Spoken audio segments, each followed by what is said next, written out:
RDC, Uvira. Gazita, trahison des FARDC et menace de chute. Bienvenue sur Africa Flashes. Aujourd'hui, nous analysons une déclaration choc de Justin Bitakwira, notable d'Uvira, qui alerte sur la nomination controversée du général Olivier Gazita. Derrière ces propos se cache une vérité troublante.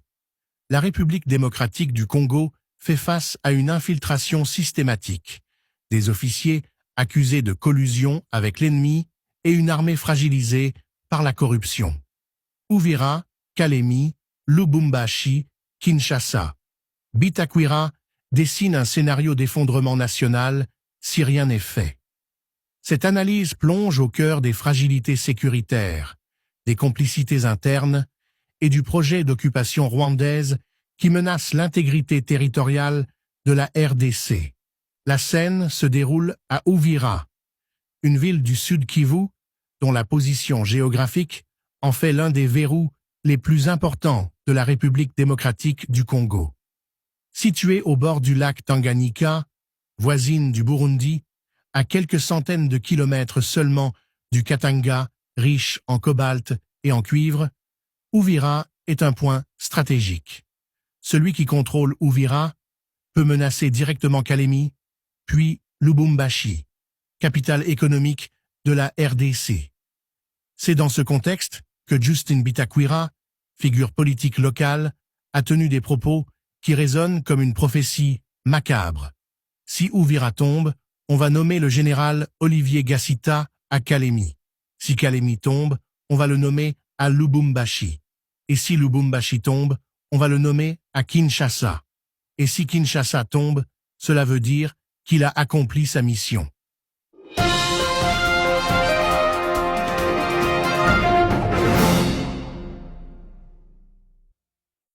Ces paroles ne sont pas de simples accusations isolées.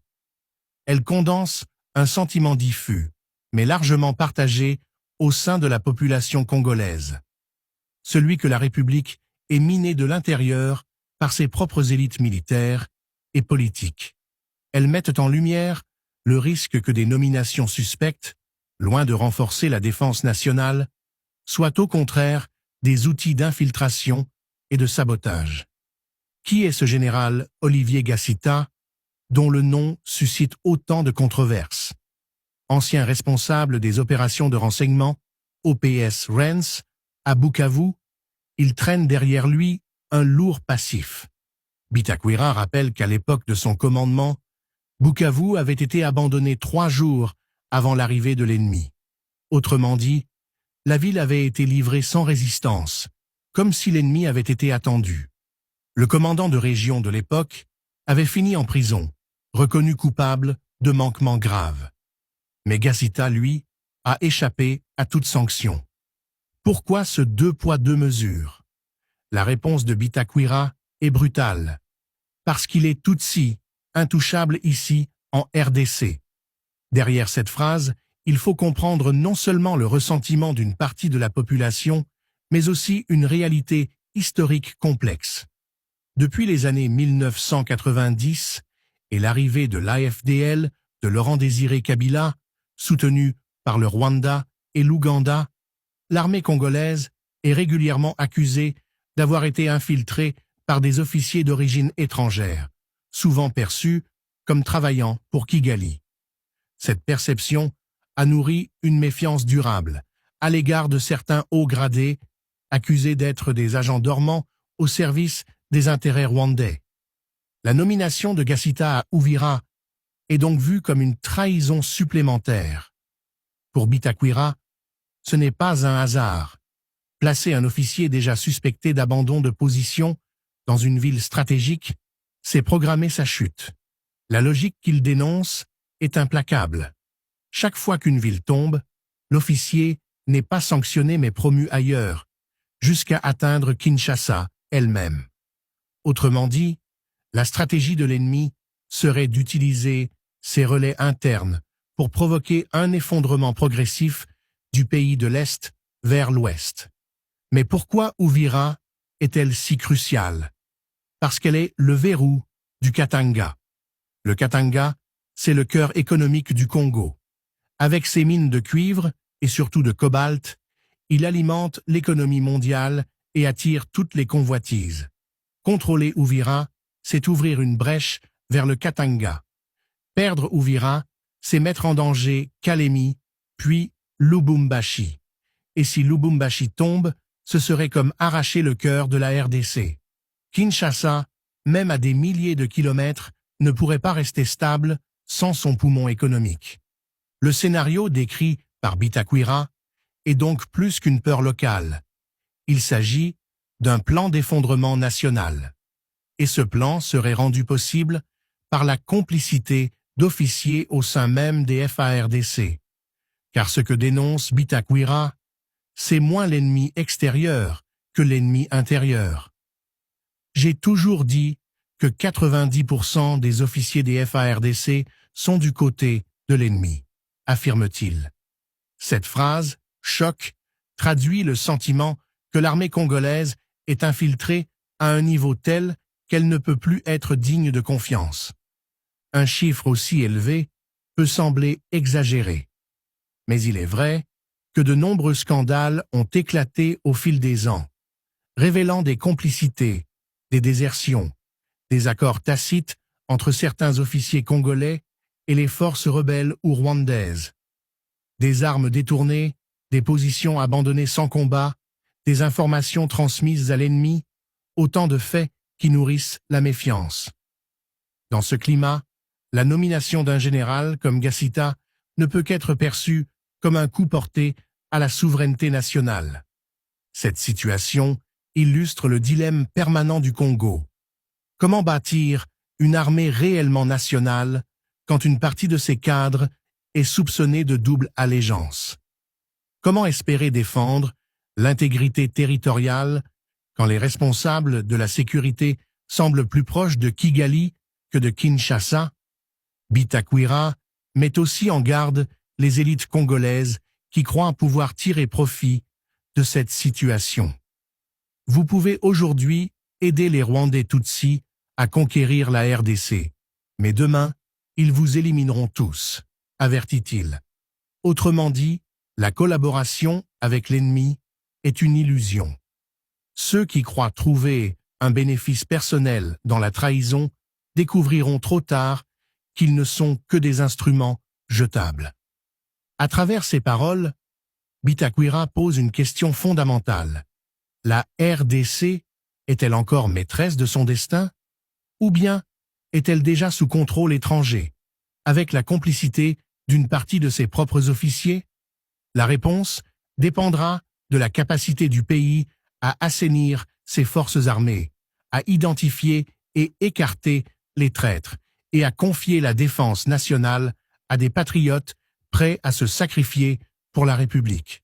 Si la première partie des propos de Justin Bitakwira met en évidence le danger que représente la nomination d'Olivier Gassita à Uvira, la seconde dimension de son discours est encore plus explosive.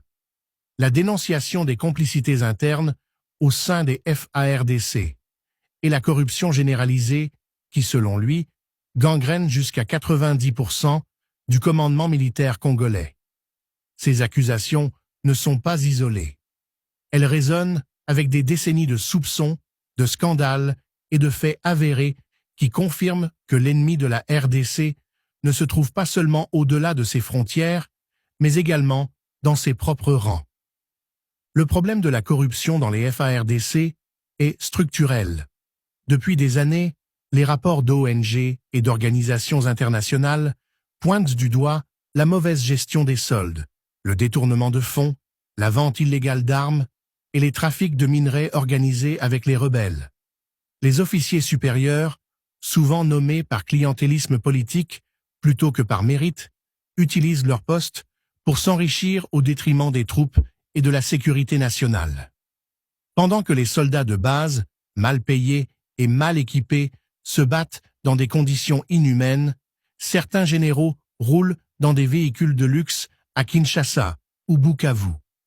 Cette situation alimente un profond sentiment d'injustice et fragilise la cohésion des forces armées.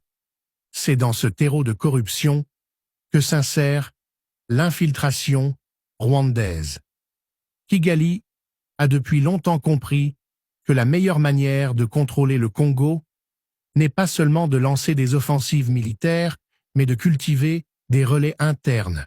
Les guerres dites du Congo, entre 1996 et 2003, ont laissé derrière elles des réseaux dormants, des officiers issus de l'AFDL ou du RCD qui ont conservé des liens étroits avec leurs parrains étrangers. Beaucoup de ces cadres occupent encore aujourd'hui des positions stratégiques. Leur loyauté envers la République est au mieux ambiguë, au pire inexistante. Les propos de Bitakwira sur Olivier Gassita s'inscrivent dans cette logique. Pour lui, ce général n'est pas un patriote, mais un pion, placé pour faciliter la progression de l'ennemi. L'exemple de Bukavu en est l'illustration. Une ville abandonnée sans combat, des milliers de civils livrés à eux-mêmes, un commandant local emprisonné mais Gassita promu. Cela ressemble davantage à une récompense pour service rendu qu'à une sanction pour incompétence. Et aujourd'hui, le même scénario menace de se reproduire à Uvira. Face à ces accusations, une question s'impose.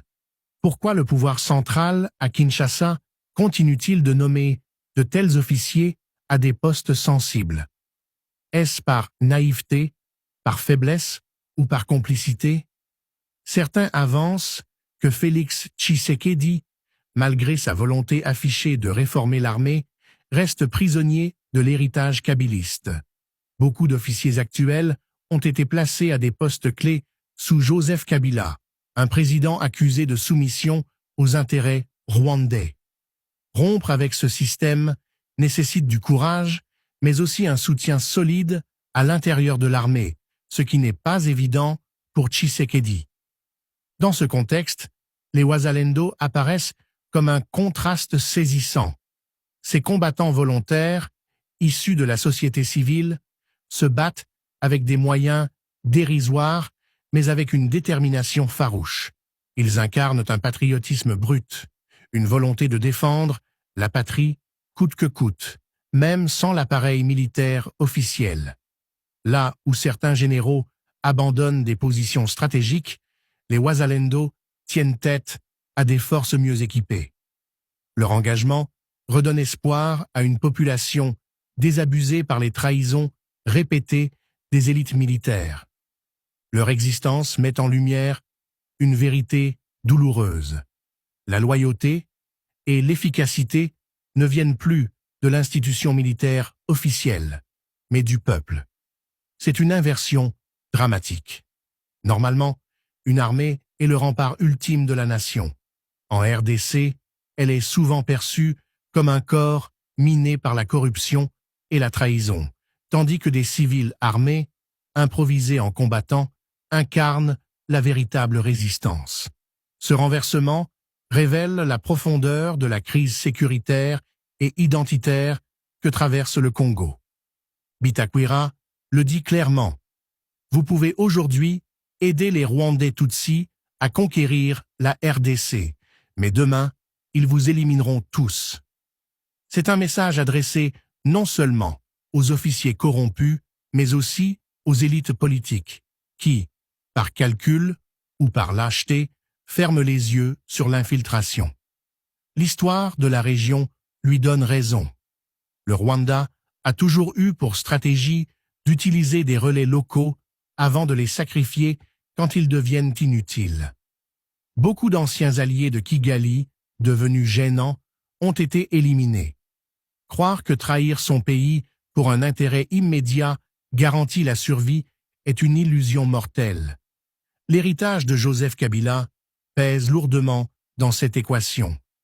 Pendant 18 ans, son pouvoir a toléré, voire encouragé, la présence d'officiers soupçonnés de double allégeance. Il a laissé prospérer un système où la loyauté au régime comptait plus que la loyauté à la nation. Le résultat est visible aujourd'hui. Une armée où les patriotes sincères côtoient des traîtres, une institution incapable de se réformer sans une purge profonde. Pour Tshisekedi, le défi est immense. Il doit non seulement affronter les ennemis extérieurs, M23, RDF et autres groupes soutenus par Kigali, mais aussi nettoyer sa propre maison. Or, toute tentative de réforme se heurte à la résistance d'un système enraciné depuis des décennies. Le cas de Gassita n'est pas un accident, c'est le symptôme d'une maladie chronique. Tant que ces officiers continueront d'être nommés à des postes stratégiques, les victoires militaires resteront fragiles, toujours susceptibles d'être sabotées de l'intérieur. Ce constat amène une réflexion plus large. La guerre à l'est du Congo n'est pas une simple question militaire, c'est une guerre hybride qui combine des offensives armées, des complicités internes, de la propagande et une guerre psychologique destinée à briser la confiance du peuple dans ses institutions. En plaçant des figures controversées comme Gassita à des postes clés, l'ennemi ne gagne pas seulement du terrain militaire, il gagne aussi du terrain symbolique. Il envoie le message que même à l'intérieur de l'armée congolaise, personne n'est fiable. La solution proposée par Bitakwira est claire. Il faut assainir l'armée. Cela signifie identifier les traîtres, couper les réseaux de corruption et promouvoir des patriotes authentiques, même issus de la base. Cela signifie aussi redonner aux FARDC une légitimité populaire, sans laquelle elles resteront un corps étranger pour les Congolais. Les Wazalendo ont montré la voie. Leur courage prouve que l'amour de la patrie peut faire face à des ennemis mieux armés. Mais à long terme, une armée de volontaires ne peut pas remplacer une armée nationale. La véritable bataille se joue donc à Kinshasa. Le président Tshisekedi doit trancher. Continuera-t-il à tolérer la présence d'officiers compromis au risque de voir tomber Uvira, Kalemi, puis Lubumbashi? Ou aura-t-il le courage de rompre avec l'héritage de la trahison et de reconstruire une armée véritablement nationale? L'avenir de la RDC dépend de cette décision. L'analyse des propos de Justin Bitakwira ne peut être complète sans mesurer la dimension géopolitique de ce qu'il décrit. Uvira n'est pas une simple ville de province menacée par des rivalités locales. C'est une pièce maîtresse d'un échiquier stratégique qui engage l'avenir du Katanga et, au-delà, la survie même de l'État congolais. Comprendre l'importance de ce corridor, c'est comprendre pourquoi Kigali et ses complices internes tiennent tant à voir tomber cette région, et pourquoi les Congolais ne peuvent pas se permettre de céder un seul centimètre de terrain. Le Katanga est l'Eldorado minier de la RDC. Ces gisements de cuivre, de cobalt et de lithium alimentent l'économie mondiale, en particulier les industries des batteries et des technologies de pointe. Les multinationales et les puissances étrangères se disputent déjà l'accès à ces ressources. Dans ce contexte, contrôler militairement l'accès au Katanga, c'est contrôler l'avenir économique du Congo. Uvira est l'une des portes de ce sanctuaire. Perdre Uvira, c'est ouvrir la voie vers Kalemi, puis Lubumbashi. L'ennemi ne s'y trompe pas.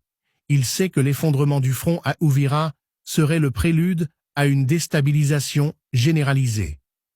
Bitakwira, en décrivant le scénario d'une nomination en cascade de Gassita d'Uvira à Kinshasa, trace en réalité la carte d'un effondrement planifié.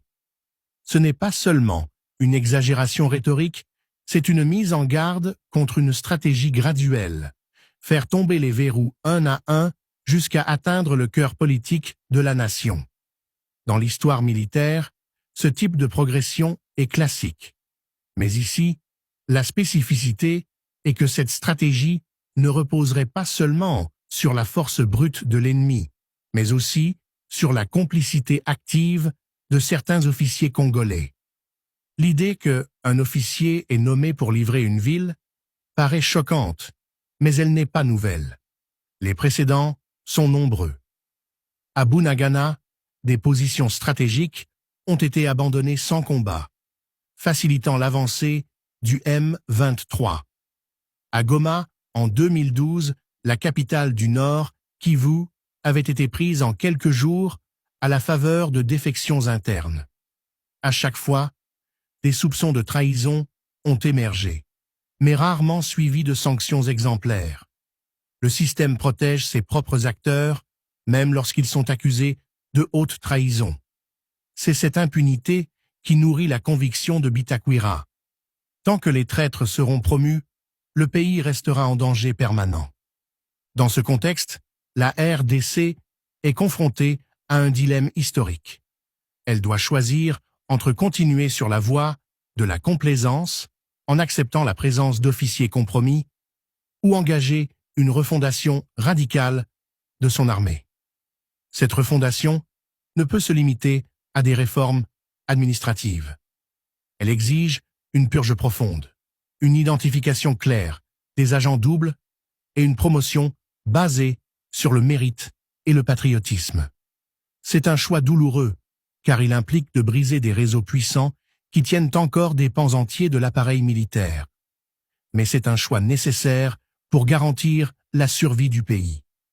Les enjeux dépassent largement la sphère militaire.